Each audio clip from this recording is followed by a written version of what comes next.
కూడా మాకు ఏదో మామూలుగా ఇలాంటి అసోసియేషన్లు పెట్టుకొని వాళ్ళ కార్యక్రమాలు వాళ్ళు చేస్తూ ఉంటారు, వేలల్లో ఉంటాయి ఇవి, మొత్తం వరల్డ్ వైజ్ పెట్టుకొని వాళ్ళు ఇదిగా చేస్తూ ఉంటారు. మేము కూడా అట్టే అనుకున్నాం. మేము కూడా సరే 2-3 రోజులు చూసాము. ఇది వాళ్ళు ఏదో పెట్టి సేవా కార్యక్రమాలు చేసేదంటే తప్పు లేదు, చేయాలి కూడా. ఎన్టీఆర్ పేరు పెట్టుకొని పెడుతున్నారు, సరే మంచిగానే చేస్తారా అనుకొని మేము కూడా పెద్దగా పట్టించుకోలేదు.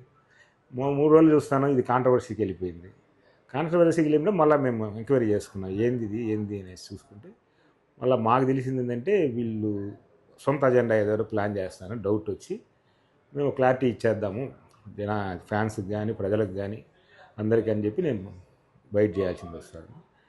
నేనేం చెప్తాను, ఎన్టీఆర్ ఫ్యాన్స్కి, ఎన్టీఆర్ గారికి కానీ ఎన్టీఆర్ ఫ్యాన్స్కి కానీ ఎటువంటి సంబంధం లేదు, క్లియర్గా చెప్తున్నాను. వాళ్ళేదో సేవా కార్యక్రమాలతో పెట్టుకుని వాళ్ళేదో వాళ్ళ కార్యక్రమాలు చేసుకుంటే తప్పు లేదు. మీరు తిరుపతిలోనే పెట్టి మీడియా పాయింట్ ఉందని చెప్పి కాంట్రవర్సీ చేయాలనే ఉద్దేశంతో పెట్టారని నేను సాయంత్రానికి మాకు అర్థమైంది. అప్పటికి మా వాళ్ళంతా ఫోన్ చేసేగడికి అతను వాళ్ళంతా స్విచ్ ఆఫ్ చేసి వాళ్ళు మళ్ళీ ఏదో సరిగ్గా మాట్లాడలేదనేసి ఇష్యూ చేస్తున్నారు. మళ్ళీ ఏం జరిగిందంటే మాకు అనిపించి మేము డైరెక్ట్గా స్టేట్మెంట్ ఇస్తే కానీ ఇది, ఎందుకంటే వీళ్ళు 18వ తేదీ హీరో వచ్చేస్తాడు, స్టేట్మెంట్ ఇచ్చేస్తాడు తాజ్ అని, ఆ విధంగా చెప్పి కన్ఫ్యూజ్ చేస్తే ఎంత ఇదిగా ఉంటుంది చెప్పండి. ఎన్టీఆర్ గౌరవ ప్రతిష్టలకి భంగం కలిగించే విధంగా, ఎన్టీఆర్ అభిమానులకు మనోభావాలు దెబ్బతీసే విధంగా తిరుగుతుంది కాబట్టే మేము డైరెక్ట్గా అఫిషియల్గా స్టేట్మెంట్ ఇచ్చేదానికి నేను డిసైడ్ అయ్యి అందరికీ వీడియోస్ ఇస్తున్నాం. ఇది అంతా ఫేక్ న్యూస్. వాళ్ళు ఏదైనా చేసుకోగలిగితే చేసుకొని సేవా కార్యక్రమాలు తప్ప ఆ ముసుగులో మాకు కానీ అంటే నందమూరి అభిమానులకు కానీ హీరో గారికి కానీ ఇబ్బంది కలిగే విధంగా చేస్తే కూడా ఖచ్చితంగా న్యాయపరంగా ఎస్పీ గారికి రేపు కంప్లైంట్ ఇచ్చి దీని అంతా వెనకాల ఉండేది ఏం చేస్తున్నారు రేపు కంప్లైంట్ ఇస్తున్నాం.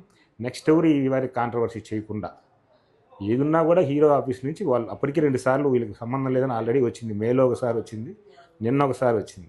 సరే అది సరిగ్గా సర్క్యులేట్ కాలేదనే వాయిస్ ఇస్తున్నాం మేము. దానివల్ల మేము నెక్స్ట్ వచ్చి రేపు ఎస్పీ గారికి కంప్లైంట్ ఇచ్చి దానిపైన వెనకాల ఉండేది ఎవరు ఏంది దానిపైన చర్యలు తీసుకోమని న్యాయపరంగానే పోతున్నాం. రేపు వాళ్ళని అడ్డుకునేది ఉండదు, ఏమి ఉండదు, వాళ్ళ పనులు వాళ్ళు చేసుకొని పోవచ్చు. ఏమి తిరుపతి లాంటి పుణ్యక్షేత్రంలో మేము అవన్నీ చేయదలుచుకోలేదు. అందులో ఎన్టీఆర్ అభిమానులకి అంత అవసరం కూడా రాదు. కాంట్రవర్సీ చేసి చట్టపరంగానే మేము పోతాం. అది విషయం. అభిమానం పేరుతో ₹1,00,00,000 ఫండింగ్ తెచ్చుకొని ఆ ఫండింగ్ని వెనకేసుకుని వస్తున్నారంటే వారిపైన ఆరోపించారు. అదే మాకు కూడా 100 కోట్లు అంటే మేము కూడా ఏదో ఉందా అని నాకు కూడా డౌట్ వచ్చింది. సరే దీన్ని మా అభిమానుల్లో కూడా పాపం లేనివాళ్ళు, ఆశించేవాళ్ళు, సహాయం ఆశించేవాళ్ళు కూడా ఉంటారు. అలాంటి వాళ్ళని కూడా కన్ఫ్యూజ్ చేస్తూ, ప్రజల్ని కన్ఫ్యూజ్ చేస్తూ, నువ్వు అసలు 100 కోట్లు అనే ఫిగరు మెన్షన్ చేయాల్సిన అవసరం ఎందుకు వచ్చిందో, వాళ్ళ సేవా దృక్పథుడు ఆ విధంగా ఎవరు చేయరు. ఇంత ఫిగరు ఏదేమో నాకు లెక్కగా నేను ఇస్తాను అని లెక్క రాసి మనకు ఎవరికి చూపిరు. నువ్వు సేవా దృక్పథం ఉంటే చేసుకుంటా పోలే తప్ప ఇంత కన్ఫ్యూజ్ క్రియేట్ చేసి, హైప్ క్రియేట్ చేసి, నువ్వేదో హైప్ అవ్వాలని ఇంతమంది అందులో సేమ్ హీరోని ఇబ్బంది పెడుతూ, అభిమానుల జోలికి ఇబ్బంది పెడుతూ, వాళ్ళ మనోభావాలు దెబ్బతీస్తూ, నీ ఓన్ ఎజెండా నీ ఇదిగా పోతే మటుకు మేము ఖచ్చితంగా దాన్ని న్యాయపరంగానే ఎదుర్కొంటాం.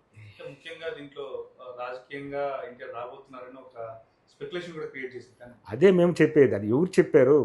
దాన్ని తీయమంటానప్పుడు ఏమీ లేని దానికి ఏదేదో చేసి వీళ్ళు ఎన్టీఆర్ ఫ్యాన్స్ వాళ్ళ వల్లే ఇది స్టార్ట్ అయింది. వాళ్ళే చెప్పేసి ఇది కాదని వాళ్ళే చెప్పుంటే ఇంతవరకు వచ్చి ఉండదు. ఇది వాళ్ళు చెప్తారేమో చూసాం నిన్నటి వరకు చూసాం మేము. నిన్న నైట్ 10 వరకు కూడా చూసాం. మా వాళ్ళంతా ఫోన్ చేశారు. అంటే అతను ఫోన్లు ఆఫ్ చేసేసి పెట్టేసి ఉన్నాడు. ఇంక లేదు, ఇంకా తెల్లారితే ఇంక స్టేట్మెంట్ ఇద్దామని డిసైడ్ అయ్యి స్టేట్మెంట్ ఇస్తాం. ఇది అఫిషియల్ స్టేట్మెంటే. ట్విట్టర్లో కూడా ఎన్టీఆర్ గారిని ట్యాగ్ చేసిన పరిస్థితి, దీనిపైన ఎన్టీఆర్ గారు త్వరగా స్పందించే అవకాశం ఉంది. ఇప్పుడు మాకే తెలియదు. ఫస్ట్ పాయింట్, ఆయన సినిమా షూటింగ్ బిజీలో ఉన్నాడు. ట్యాగ్ అని ఎంతోమంది ఎన్నో లక్షల మంది చేస్తూ ఉంటారు, దాంట్లో ఇబ్బంది ఏం లేదు. ఇప్పుడు మాకు తెలిస్తే కదా మేము హీరోకి చెప్తాం ఈ ప్రోగ్రామ్ హీరో అని. మాకే తెలియదంటే హీరోకి ఎట్లా తెలుస్తుంది? ట్యాగ్ అందరూ చేస్తారు. ఏదేదో చిన్న కూడా చిన్న ఊర్లో కూడా రాముడి గుళ్ళో మేము మరి ప్రసాదాలు దేవుడు ఎన్టీఆర్ పేరు చెప్పి చేస్తాం, అది కూడా ట్యాగ్ చేస్తారు. తప్పు లేదు, వాళ్ళ శక్తి కొద్దీ వాళ్ళు చేస్తారు. అదేవిధంగా మేము కూడా ఇది అనుకున్నాం. ఇది వీళ్ళు ఏం చేస్తారు, ఇంత పెద్ద ఇష్యూ అయినప్పుడు వాళ్ళే చేస్తుంటే ఇబ్బంది ఉండదు. కానీ వాళ్ళు అదే ఎంజాయ్ చేసినట్టుంది. ఈ 4 రోజులు ఆ ఎన్టీఆర్ పేరు బదలాం అవుతా ఉంటే ఫ్యాన్స్ని అడ్డం పెట్టుకొని వీళ్ళు ఎంజాయ్ చేసినట్టుంది. కానీ ఎన్టీఆర్ పైన ప్రేమతో చేసినట్టు అనిపించలేదు.